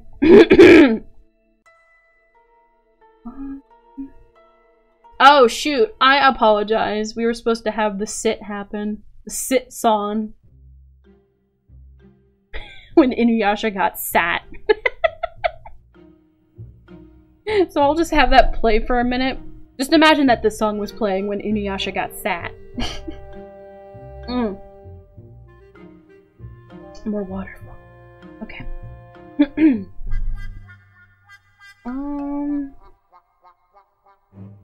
Yeah, we can keep this song as we go. Alright, here we go. Last chapter. Chapter 10. Well, not last chapter, but last for tonight. As Minami and the Elric brothers walked with Inuyasha and Kagome down a long dirt road towards the village, Al looked over to Kagome. Excuse me, but you said something about being from the future? What's that about? Oh, well, Kagome let out a nervous chuckle. I guess you can tell that I'm not from here. I often travel from my time through the Bone Eater's Well. Wait, so you're a time traveler? Ed asked incredulously. Well, kinda. Kagome smiled sheepishly. I can just go back and forth from here to home, though. Time travel! That's amazing! Al said, sounding excited. Yasha being sad kinda needs the yakety sack. Oh, man. Why are you telling everything to people you just met? Inuyasha asked, annoyance in his tone. You shouldn't be blabbering about that, you know. I'm just making conversation, Kagome muttered. What year is it in your time? Minami asked, compared to what year it is here. Well, Kagome looked up and thought. We're in the feudal era, so it's somewhere in the 1500s, and my time is the year 2000. Minami smiled a little. Wow, awesome! Wait, what year is it here? Inuyasha snapped his head to look at Minami. Don't you know how to tell dates where you're from? Minami's eyes widened, realizing her mistake too late. Al stammered. Minami's forgetful. Really forgetful. Yeah! Ed's nervous laughter faded, and he looked to Kagome to change the subject. Still, not sure why you'd want to come here. I mean, it's crawling with yokai, wild animals, and who knows what. Plus, I'm sure you really miss the conveniences of home, such as being able to take a bath. What could you possibly keep coming here for? He stopped mid-sentence, glancing between her and Inuyasha. Are you two dating? Huh? Kagome squealed, both her and Inuyasha's faces burning scarlet. Well, ye see, heck no, Inuyasha barked. Like I could ever want to be with some mangy, frail, shrill, annoying, obnoxious human sick boy! Boom! Inuyasha fell first face into the ground, shocking Minami and the Ulrich brothers. Though Minami caught sight of his necklace seemingly pulling him down. Was it some kind of spell? As I was saying, Kagome huffed, it's because I kinda have a debt to pay off. You see, a long time ago, I accidentally shattered something known as the Shikon Jewel into fragments, and it's been my job to find them because, well, I have the power to see and locate them. But it's taking a while. Shikon Jewel? Al tilted his head. That's enough, Kagome, Inuyasha growled, now standing up. We got enough demons looking for those jewel shards. We don't need these guys trying to snag them too. Inuyasha's eyes moved to glare at Minami, who shrunk a little in intimidation. So, the Keyblade wielder quickly went to change the subject. Other than the creatures, you haven't seen anything else out of the ordinary? Other than you three? Nope, Inuyasha replied. I see. Minami resisted the urge to sigh. It felt like no matter what she did or said, this guy wouldn't trust them. What should we do? Before she could think anymore, they reached the top of the hill, and they stopped to overlook the whole village. Wow! Minami gasped, taking in the sight. There weren't any cars, sidewalks, roads, or anything. Like stepping into something from a book or painting, Al said. Inuyasha suddenly lifted his head to sniff the air. It's an ambush! What? Minami quickly turned to see several Heartless appear around them. There were 3 shadows, 2 kitsune, and 2 tanuki. Please give me the song that I want. Thanks. So close to the village? Kagome gasped.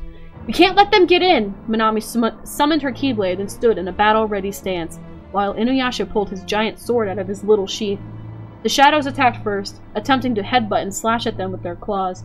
It's not the right song. We'll go back to this one. Sure. Here we go. The tanuki spread out around them, bouncing around on their round bodies, while the kitsune floated in the air, shooting blue flames at them.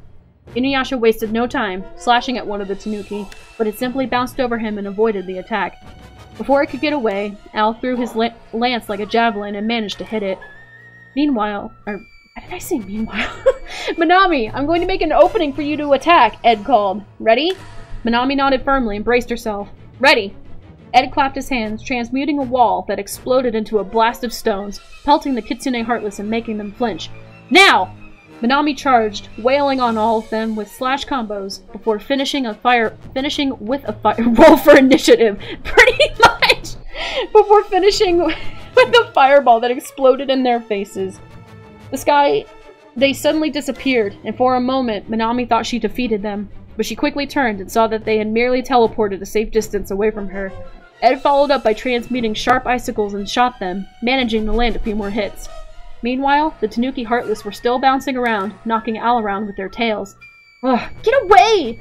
Al managed to bat them away with his lance, but they only bounced out of range with his lance and threw leaves, like throwing knives. Before they could hit, Inuyasha stepped in front of Al and readied his sword. Wind Scar! He slammed down his sword and unleashed a powerful blast of energy that plowed the ground in front of him. The Shadow Heartless were caught in the fray, immediately destroyed, but the Tanuki Heartless teleported before they could get hit. Both Inuyasha and Al looked behind them to see that the Tanuki Heartless had teleported behind them, and were both hit by their tails and knocked down to the ground. Minami raised her Keyblade to the sky. Thunder! Lightning bolts struck from the sky, managing to hit all of the Heartless and destroy one of the Kitsune, while stunning the rest.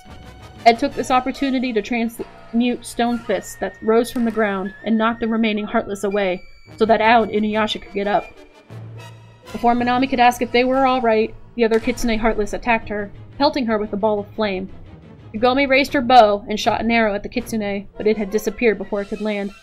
What? Kagome gasped as the kitsune suddenly appeared right in front of her. She held up her bow as it shot a fireball and set the bow aflame. Kagome is quick to drop her burning bow, now defenseless as the kitsune went to whip her with its tail. She closed her eyes and braced herself before... Whack! Kagome opened her eyes to see Minami had gotten in front of her in the nick of time, blocking the kitsune's tail with her keyblade. Kagome! Inuyasha cried from several feet away. Don't worry, I'm fine, Kagome assured him. Just focus on finishing these things off! Just as she said that, Al thrusted his lance into the ground so hard he created a miniature shockwave, stunning one of the Tanuki. He quickly stabbed it and finished it off, while the other bounced away. Minami took aim at the remaining kitsune heartless that was floating around, casting Blizzard to freeze it and make it fall to the ground. Inuyasha quickly followed up, slashing the creature in two. At that same moment, Ed had transmuted stone spikes that chased the last Tanuki heartless and finally managed to impale and destroy it. All of the heartless were defeated. Now we can go back to here. Minami took a moment to catch her breath while Inuyasha rushed to Kagome. Aside from a little bit of ash from the burned bow on her dress and hands, she was unharmed. Inuyasha breathed a sigh of relief.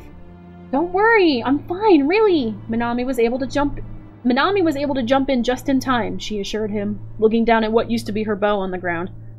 But I will need a new bow, though. Well, I'm sure we can get one in the village. Inuyasha followed her glance to the pile of ash, then looked to Minami and the Elric brothers. Thanks.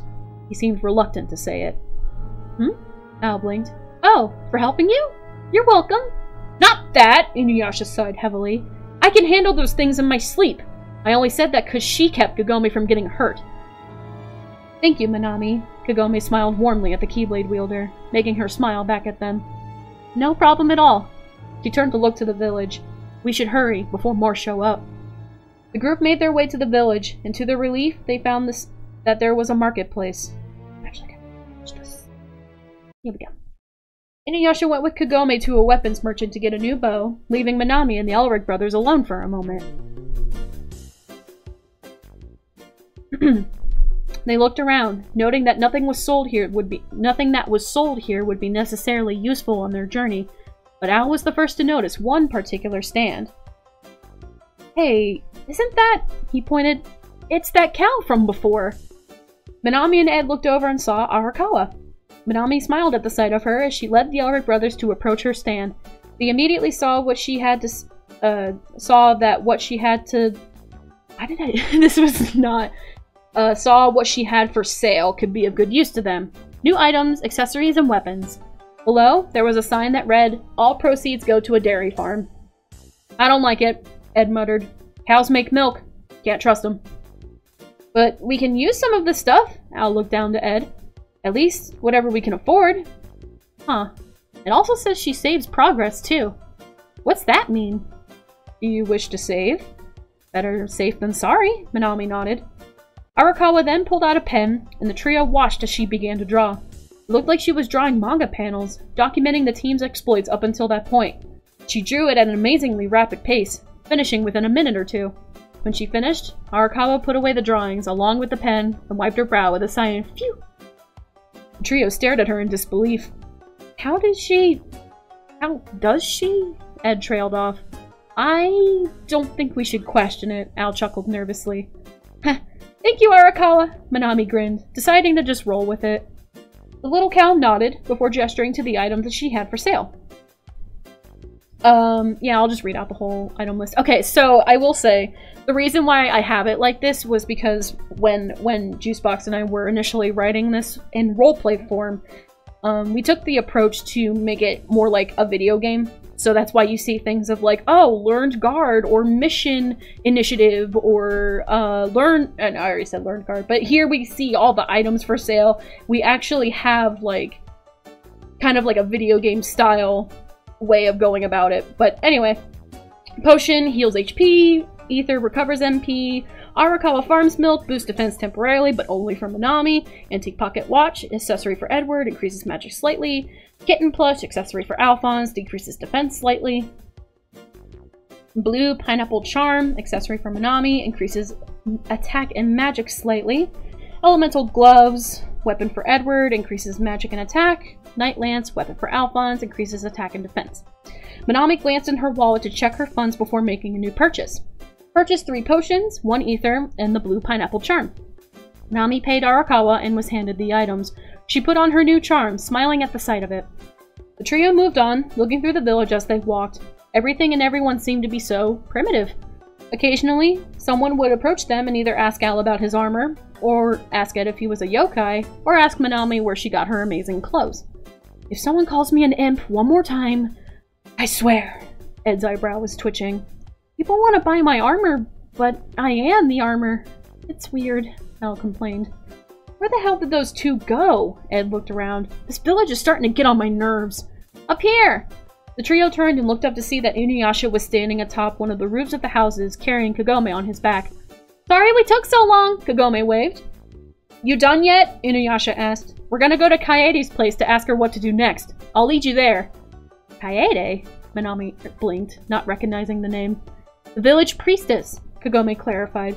She might have an idea where these creatures are coming from. Manami looked back to the Elric brothers, silently asking them what they thought. I doubt she knows about the Heartless, but she might have an idea of where the keyhole is, Ed said, or at least know some kind of legend about it. Right, Manami nodded, looking back to Inuyasha and Kagome. Lead the way! And so, the trio followed Inuyasha and Kagome to a little hut on the outskirts of the village. They stepped inside to find an elderly woman, dressed in a beautiful kimono. Lady Kaede, this is Manami, Ed, and Al, Kagome introduced them, pointing out as she listed their names.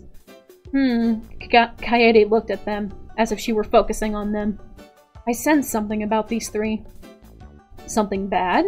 Inuyasha asked, suspicion in his tone. No, Kaede shook her head. Something otherworldly. Not like man, beast, or demon.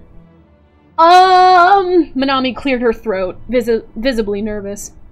They came here to fight the new creatures that have appeared, Kagome looked at Kaede. They don't know where they're coming from. We were hoping you might have figured out something? There have been stories about frequent attacks by strange demons in the mountain trail, Kaede explained. I have no doubt it's these new creatures you speak of. The mountains?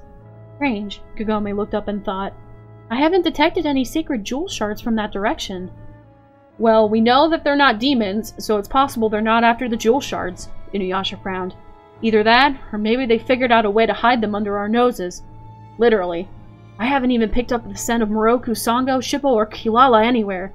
Who knows what else they can hide? Well, that's why we're here, Al assured them. Manami can definitely help. So, you're familiar with these creatures? Kaede looked to Manami. Not exactly, Manami thought to herself, but still put on a smile that feigned confidence. Yeah, she lied. I'm concerned about the fact that people are missing. You see, I'm looking for someone too. Her smile faded a little at the thought of Kai. I see. So it's possible that you may find who you're looking for, along with those we're looking for, Kaede nodded. Exactly. So I think working together to fight the Heartless is our best bet, Manami suggested. You know, you still haven't explained what these Heartless are. Inuyasha crossed his arms. Well, Manami looked to the Elric brothers for assistance. She didn't know how to explain without telling too much. We don't know everything, Al started, but we do know that they come in all shapes and sizes, and cause great damage if they're left unchecked. They're far more dangerous than yokai, but we can get rid of them if we can figure out where they're coming from. If what you say is true, we better hope Naraku doesn't learn to harness their powers for himself, Kagome thought aloud. Naraku? Manami tilted her head.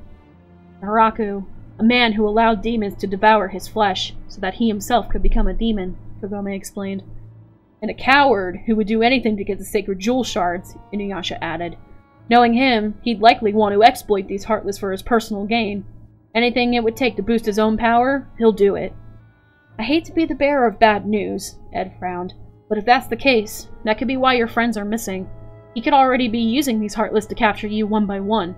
After all, power comes in numbers. It would make sense that he's lessening that number for you. He could even be trying to turn them into Heartless themselves, Al added, as if he just realized that fact. Manami looked up to Al with wide eyes, also not having thought of that fact until just now. What? Inuyasha gritted his teeth.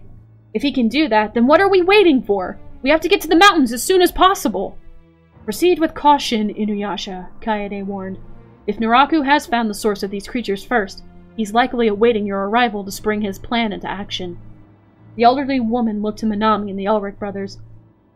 That goes for you three as well. Well, the fact that you guys are here could definitely be a huge help. After all, Naraku doesn't know who you are, what you can do, or that you're even here, Kagome paused. At least I hope not. We need to prepare for the fact that we very well could be walking into a death trap, Ed shook his head. If this Naraku guy is working with the Heartless, it's very possible that they already notified him that we're here. So, we agree that waiting around is pointless, Inuyasha said. I say we charge in and fight our way through. Inuyasha, planning isn't worthless, Kagome argued. Minami had been silent, looking down to her feet and thinking to herself as the others talked. It's not, but she looked up at everyone. I think the best plan is charging in. Everyone looked at her in surprise. They may know we're here, but it's possible that they don't know everything we can do yet, she continued. The more time we give them to figure that out and report it to Naraku, or worse, capturing us one by one, the harder it'll be for us. She sighed, looking like she wasn't happy with what she was about to say. Ambushing when he's got the least amount of knowledge? It's risky, but that's the gamble. But, Al started to interject. Hate to say it, but I agree, Ed nodded, and then looked up to Al. Look, if push comes to shove, all we can do is just guard Minami with our lives, so she can seal up the Heartless for good. Minami's eyes narrowed a little. Protect me? Their lives? For whatever reason, those words got under her skin. Ed continued speaking, not noticing the change in Minami's expression. We'll charge in, but under no circumstances can we leave Minami alone. Right, Al nodded to his brother. I guess we have no choice, Kagome sighed. Minami went to open her mouth to say something, but Kaede spoke first. This is worrisome, but I trust your judgment, Kaede stepped forward. All I can do is wish you the best of luck. While I am aware that Inuyasha knows his way, I suggest you take this. The old woman handed Minami a piece of rolled-up parchment. What's this? Minami asked, looking up from the paper in her hands. It's a map that was made by miners who frequently went to the mountains for resources. Even if Inuyasha knows the outside, he may not know the man-made tunnels on the inside. Thank you very much, Miss Kaede. Minami bowed her head respectfully, before looking back to the Elric brothers, Inuyasha, and Kagome. Ready? I've been ready! Inuyasha seemed antsy to leave. Same here, Ed agreed. Yeah, I am too, Al nodded. In that case, let's go, Minami said, or Kagome said. Excuse me. I actually don't think I added this joke. Hold on. Wait. What? Nope, that's the song we're on. Cool. Alright. Doing good. Meanwhile, in a dark shrine, surrounded by a fog of, and I'm gonna say it like they do in Inuyasha, miasma. These creatures have assimilated with my being faster than I expected. I must say, it does feel like they're trying to burrow themselves into my heart. Can you blame them? They hunger for a heart as dark as yours. Shame as you've already separated yourself from it, but I suppose a man of your stature has no need for one. Naraku looked up to Lust, who sat across from him with her legs crossed. It seems, with this new power comes a new burden, he mused. Those outsiders who have come to this world, they can take away my new power if I'm not cautious, can they not? A small smile curled on Lust's lips as she flicked a strand of hair over her shoulder. You're a big, strong man, aren't you? I'm sure you can handle a few children. I am beyond a mere man, Naraku shook his head. Especially now that I have these powers. And their friends. You say they too shall be under my control? Of course. Once the process is complete and they're fully changed into Heartless, they'll be puppets under your command, Lust assured him. Isn't the thought just so sadistically invigorating? To know you'll have complete domination over all your former enemies, that they'll be nothing more than mere playthings, and you'll have whatever and whomever you wish. Heartless and demons. Once they're all under my power, nothing will stop me from obtaining the sacred jewel shards. Naraku smirked to himself. Who knows? Corrupting them even further will just become all the easier. After a moment, his smile faded. Although, you mentioned playthings. How can I be sure that you don't see me as one yourself? It depends. Lust's smirk grew bigger. Would you like to be one of mine? Naraku chuckled darkly. Tempting, but I'll humbly reject. You know what I mean, outsider. Such power doesn't come without a price, and I doubt I was given this from the kindness of your heart. He paused, but, looking at you, I can immediately see that you lack one of those. Very observant. Lust went to stand up. But, if you don't trust me, you can always surrender that power and return it to me. Naraku frowned, saying nothing. Lust let out a satisfied chuckle. Of course, I doubt you'd be foolish enough to let it go. She turned to walk away. I'll leave you be, then. Naraku watched as she created a dark portal with just the wave of her hand and disappeared inside of it. He was certain that she had an ulterior motive. He eventually dismissed the thought, convincing himself that he would deal with her later. For now, he knew that Inuyasha and the outsiders were on their way, and he had to make his next move. Perhaps I should send Kagura to pay them a visit. She could sample their power for me, he thought. It would be foolish to make a move without knowing what I'm up against. Especially if it's not from my world. Alright, sorry, I don't know what I wrote down here, so I'm just like... oh! Literally everything I explained. So, this was a roleplay, and I converted it into fanfiction. We made it like a video game. We can save the game. Arakawa is the saving mechanism. You have 12 hydrates on here? I don't even see any hydrates. What? I will drink the rest of my water. I understand that this can sometimes pull the reader out of the story. Oh, you have enough for 12? Okay, well you can't redeem them all at once. There is a cooldown. I was like, what do you... What? Whoa! Thank you for the tsunami. Very refreshing. Alright. Yep, okay. I was just making sure I... Okay. Alright, so that is it for tonight. I'm gonna put on some kind of music that we're not just sitting here in silence. Who's not sick of the gummy theme? I'm just kidding, I'm just kidding. Hold on, I can add... Oh my god. No, that's why I have the Drown redeem. Kingdom Hearts song. Here we go. There we go.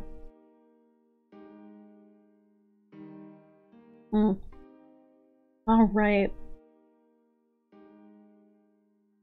I need to get back to reading this on a regular basis. So, if anybody has any questions, now would be the time to ask, because I'm going to wrap it up here soon. I just want to double check some things really quick.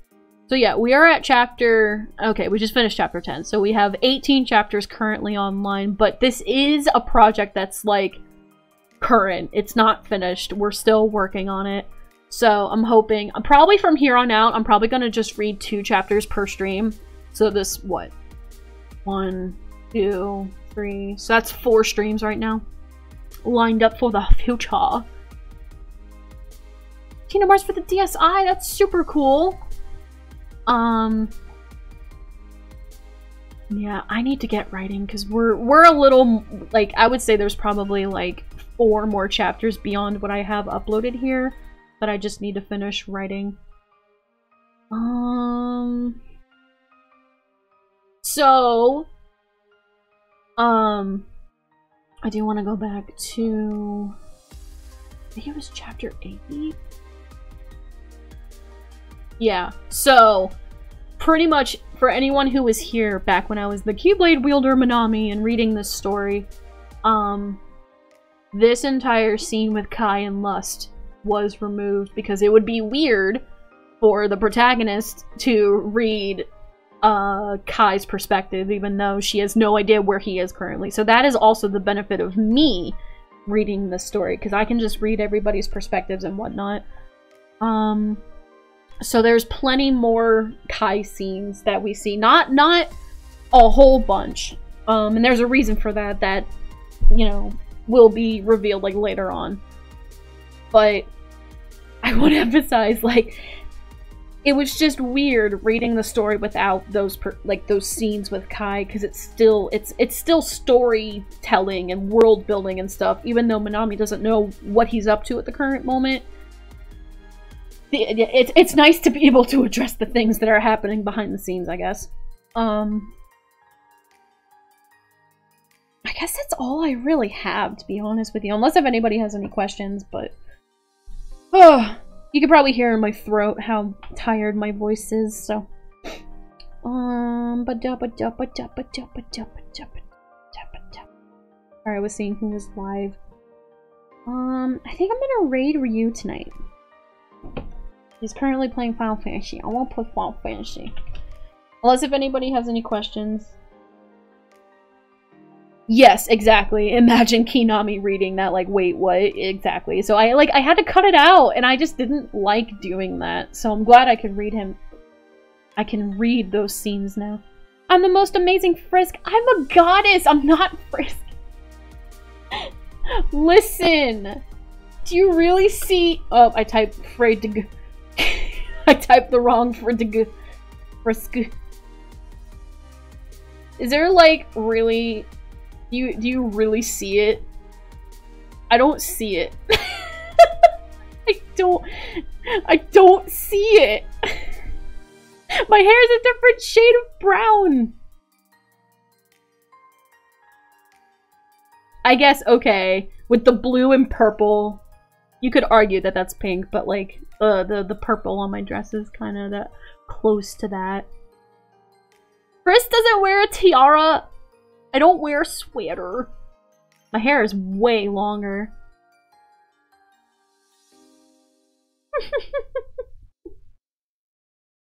Good heckin' lord. Okay. I think I'm gonna end it. We're gonna raid. We're gonna raid Shining Heart. VT. But yeah, thanks guys for hanging out. I wanna do these reading streams like once a month, so let's just consider this one for October, since literally October's in like 2 days. Or, I'm sorry, 3 days. So, I don't think— maybe at the end of October I can ready something up, but we'll see. I might be able to squeeze one more in. I'll do my bestest. But yeah, it takes a lot out of my voice to read these chapters, as you can probably hear at this point. No amount of hydration or anything I've done has helped. Frisk, get out of here. Okay. Let Ryu know that he's been hit by a Minami tsunami! And, I'm thinking— no, I can't promise. I can't promise anything. I'm gonna try to stream sometime this week. I do believe— Numbers, if you're still here, are we doing Respite on Saturday? Because I'm used to it being Sunday. I think it's Saturday now. Last time we did Saturday at 9:30. Anyway, love you guys. The raid's gonna go through any second, so I'm gonna just change that end screen. I'll stream. I'll see you guys on the flip side. Bye. Love you guys. Oh, the music just cut out. That's awkward. Okay, you got